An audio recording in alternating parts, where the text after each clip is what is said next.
Olá pessoal, sejam bem-vindos ao Mundo Racional.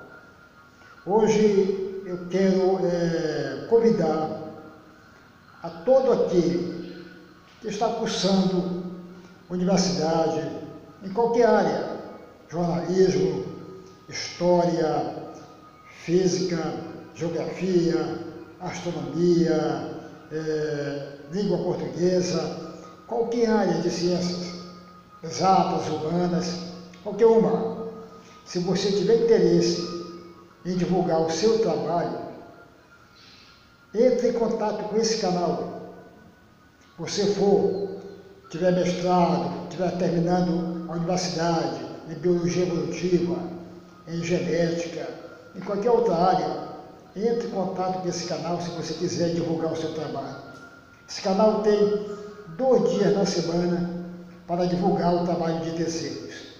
Se seu trabalho for bom, tiver bom conteúdo e você for competente no que se propõe a fazer, esse canal ele foi criado para dar vez, voz e imagem a todo aquele cidadão que tem coisas boas para demonstrar ao grande público. Portanto, se você quiser, for de seu interesse, grave um vídeo sobre a sua especialidade e mande aqui para o canal. Basta somente acessar na descrição aqui, está aqui o meu WhatsApp e tem também o meu e-mail. Entre em contato comigo, eu terei o maior prazer em divulgar o seu conhecimento para o grande público lá fora. Faça igual ao Hélio Ferreira da Costa. Hélio Ferreira da Costa agora é um dos nossos produtores culturais, faz parte do suporte do canal Mago do Realismo. Meu amigo, esse canal foi criado para dar vez, voz e imagem a todo aquele que é competente, que tem algo bom para oferecer ao nosso público lá fora. Aqui você terá vez. Portanto, se você quiser, for de seu interesse, entre em contato, faça o seu vídeo e mande para nós aqui, tudo bem? Deixo vocês agora com o vídeo do nosso colaborador, Hélio Ferreira da Costa. Obrigado.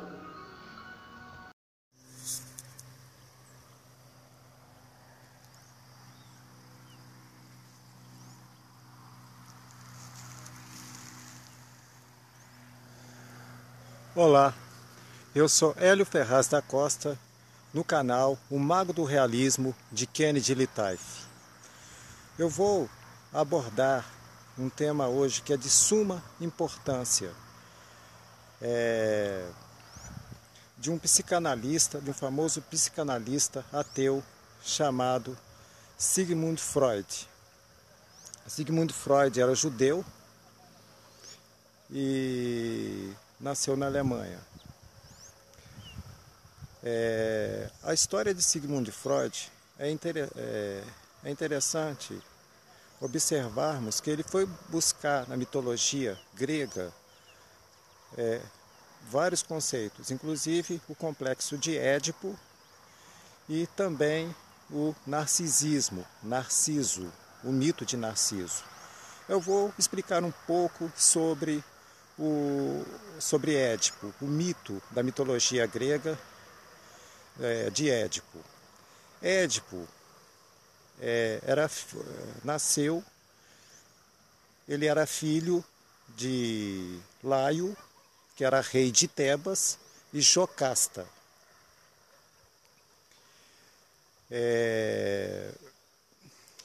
O rei de Tebas, Laio, ele foi ao oráculo de Delfos, e no oráculo de Delfos eles fizeram uma previsão de que o próprio filho o mataria e se casaria com a sua esposa, com Jocasta. Ele, temendo que essa profecia se concretizasse, ele levou o seu filho para longe e, pregando pelos pés na tentativa de matá-lo. Mas ele foi encontrado por um pastor que o batizou de Édipo, né? Pés presos, porque foi encontrado preso com pregos, atado com pregos. E quando ele descobriu,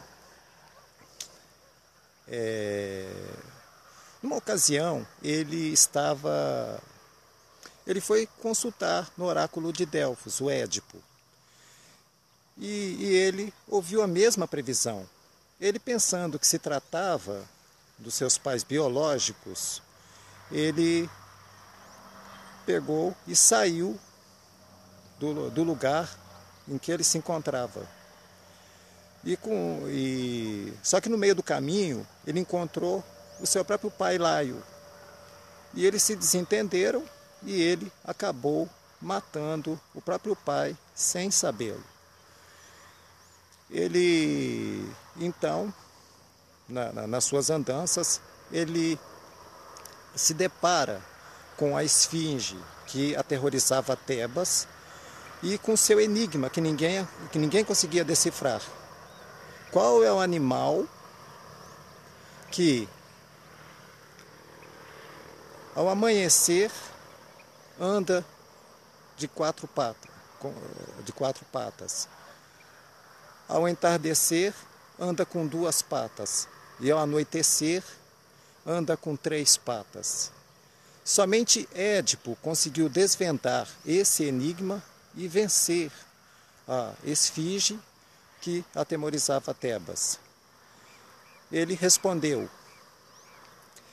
ao amanhecer, o animal que anda de 4 ao amanhecer é a criança.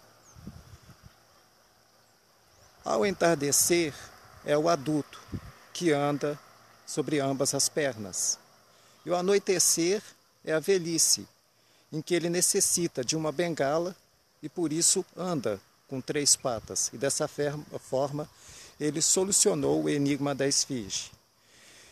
E ele parte para a sua cidade natal e, sem saber, ele se casa com a sua mãe biológica e tem filhos com ela, depois de matar o próprio pai.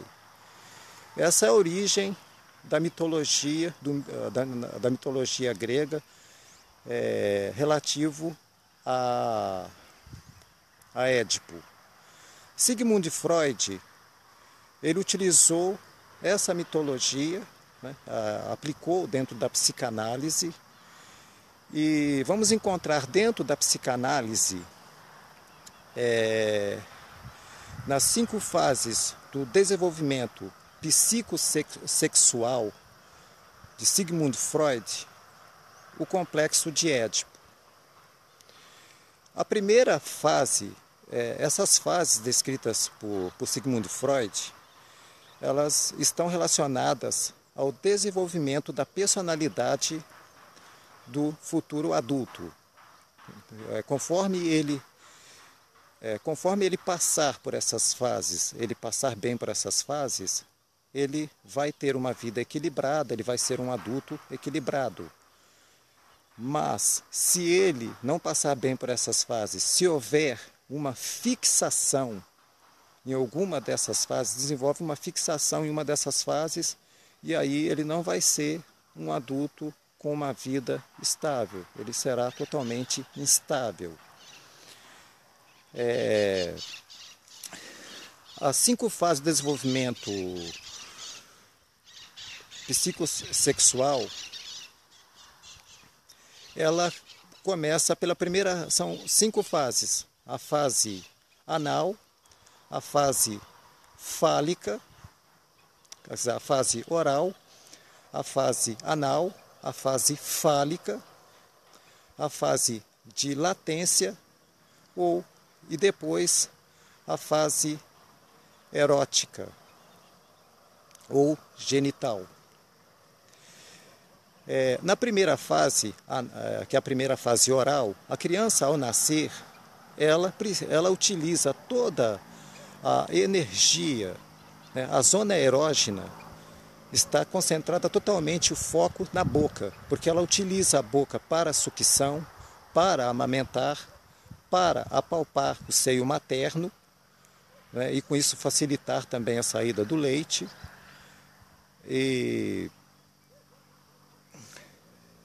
Então toda essa fase ela está ali toda condensada ali, focada na boca, que é a chamada fase oral de Sigmund Freud.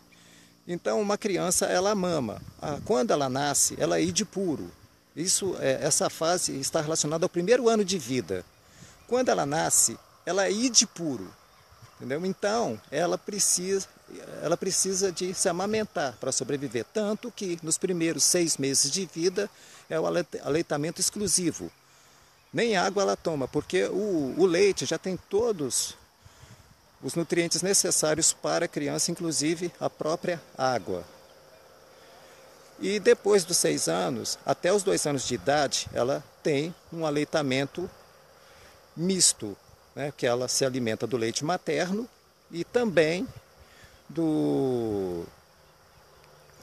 de alimentos comuns, dos alimentos sólidos. A princípio são as famosas papinhas e depois ela vai consumindo alimentos mais sólidos, sem a necessidade de amassá-los. Então ela não consegue separar a criança nesse primeiro ano de vida, que é chamada fase oral, o corpo da mãe do corpo dela. Para ela é um só organismo. E o primeiro objeto de desejo da mãe do filho é a mãe, porque ele necessita totalmente da mãe para se alimentar. E toda essa energia está focada na boca. Então é muito comum as crianças levarem as coisas à boca, né? Acabarem acontecendo acidentes. Isso é muito comum. Porque passando por todas as fases, a energia ela não deixa de existir aí na boca. Simplesmente ela tem as fases que ela vai se concentrar, na sua maior parte, na boca, né, que é chamada então fase oral. Nessa fase é muito importante também para a criança sinta segurança, ela não vai sentir fome, ela vai sentir o calor, o afeto da mãe, a amamentação. Ela, a princípio, ela é um ser que é só ide. Ela não tem consciência que se trata da sua mãe biológica, ela não tem consciência nem de libido. E ela, nesse processo de interação que é muito importante, porque a mãe ela precisa ser suficientemente boa e não exageradamente boa. Ela tem que amamentar, mas de forma parcimoniosa, com parcimônia. Por quê?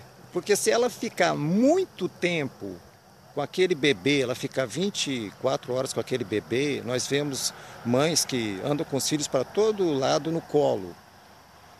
Esse bebê vai desenvolver uma dependência muito grande com relação à mãe, e isso pode acarretar na vida adulta um adulto dependente. E ainda vai prejudicar ainda as fases subsequentes, que eu vou explicar. Então, nessa fase oral, é muito importante então para a criança, porque aí se ela não sente fome, se ela não sente frio, ela vai sentir que esse mundo é confortável. Então ela vai adquirir confiança, ela vai adquirir segurança.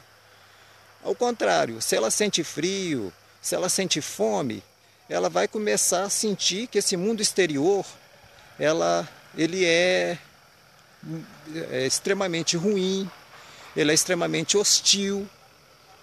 E isso vai desencadear um trauma na criança que se estenderá por toda a vida adulta. A segunda fase da criança, que é chamado também de estágio ou estádios, essa segunda fase é a fase anal. A fase anal é caracterizada pelo controle das esfíncteres.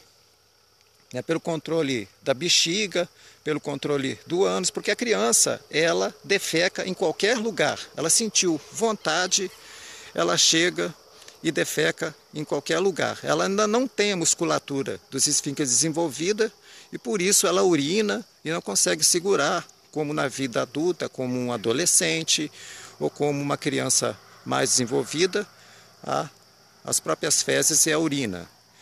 Então, se nessa fase, essa fase está ligada à autonomia. A criança, ela desenvolve autonomia justamente nessa fase. É nessa fase que os pais então devem saber ensinar a criança a usar o toalete. Mas se os pais forem muito rigorosos, isso vai acarretar um trauma para a criança. Ela pode se tornar aquele adulto mesquinho, aquele adulto muito rigoroso, que retém tudo, que controla tudo. Por exemplo, a criança foi lá e sem maldade ela defecou no lugar lá inapropriado, porque quando ela sente vontade ela não consegue segurar, a musculatura dos esfíncteres não estão desenvolvidas e ela acaba defecando em qualquer lugar. E é repreendida pelos pais ou passa por alguma situação constrangedora, alguma situação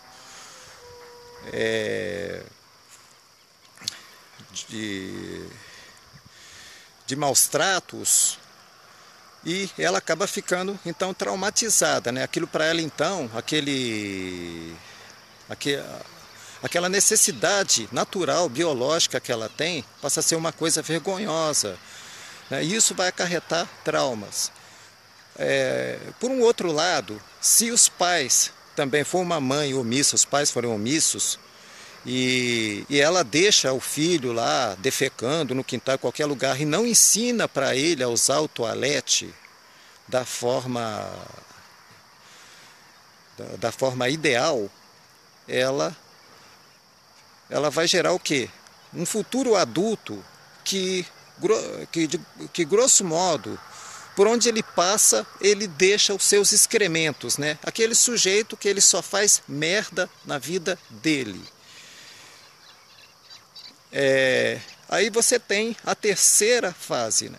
A primeira fase, ela é até 1 ano de idade. A segunda fase, a média é de 1 ano a 3 anos de idade. Aí vem a terceira fase, que é a fase fálica, que é de 3 a 6 anos de idade. A criança, nessa fase fálica, que vai surgir o complexo de Édipo. O pai, até então, ele é provedor do lar, ele é ausente, né? A princípio, em tese, ele é o provedor do lar. E a mãe sempre é que está ali amamentando, a mãe que está cuidando do filho, que geralmente está trocando a fralda dos filhos, que anda com os filhos. Então,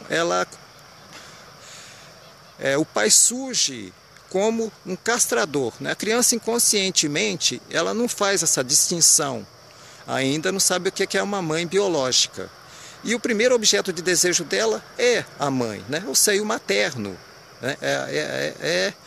O seio justamente ali que permite que produz o leite, que é como uma vacina, que tem anticorpos específicos, que vai proteger o organismo da criança e é imprescindível a sobrevivência da criança.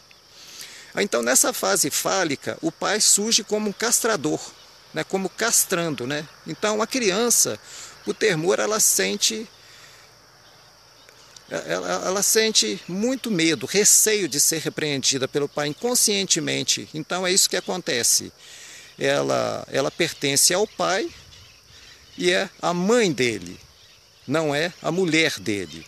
Ele, a princípio, ele desenvolve uma certa aversão pelo pai, mas depois ele passa a sentir uma certa veneração pelo pai, e quer ser como o pai, para que ele também consiga aquele seu objeto de desejo, mas da forma adequada, de outra forma.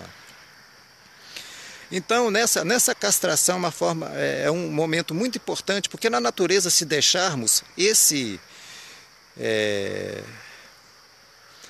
animal chamado homem, ou qualquer animal, né? Qualquer animal Se observarmos filhotes de cachorros, de qualquer animal, eles já simulam cópula. Então, se você deixar, eles já vão copular muito cedo. E então, é por isso que tem essa castração. Na menina ocorre o oposto, né? Ocorre o complexo de Electra, que é o oposto do complexo de Édipo, no caso da menina. A menina acaba tendo, inconscientemente, a princípio, uma certa aversão pela mãe. Por quê? Porque ela não propiciou para ela o falo que o pai tem, o poder que o pai tem, né? O pênis. E isso, segundo Freud, explicaria então muitas neuroses nas mulheres e talvez até esse comportamento exagerado das feministas, né? de muitas mulheres com relação aos homens, porque ela parte desse fato dela não nascer com falo, mas só que ela percebe que, como a mãe, ela pode conseguir um marido e ter o falo. Ela não precisa propriamente do falo do próprio pai, né? Até tem psicólogos que contestam essa teoria do Freud, porque diz que eles alegam que no homem o que acontece seria que ele teria uma espécie de inveja para a mulher ter o útero e conseguir dar à luz, dar à vida uma criança, e ele não conseguir. Isso são alguns psicólogos que não concordam com a psicanálise de Sigmund Freud. Então, nessa fase de castração, aí vai surgir a fase de latência. O que acontece na fase de latência? Essa fase dele sexual, ela fica reprimida, entendeu? Não é que ela deixa de existir, ela vai existir. Uma criança já tem ereção, sem saber bem o porquê, em toda a vida, até desde o nascimento. Mas isso ocorre porque ele vai se integrar à vida social, a escola e a vida intelectual. É justamente aí por volta dos 5 anos que surge, aí que ele vai ter o superego, né? Que vai surgir o ego, o ego já surge pode surgir lá por volta dos 2 anos, né? Até 1 ano, que ele já está em contato com a realidade. Que ego significa eu em grego. Mas o superego, ele só vai surgir por volta dos 5 anos.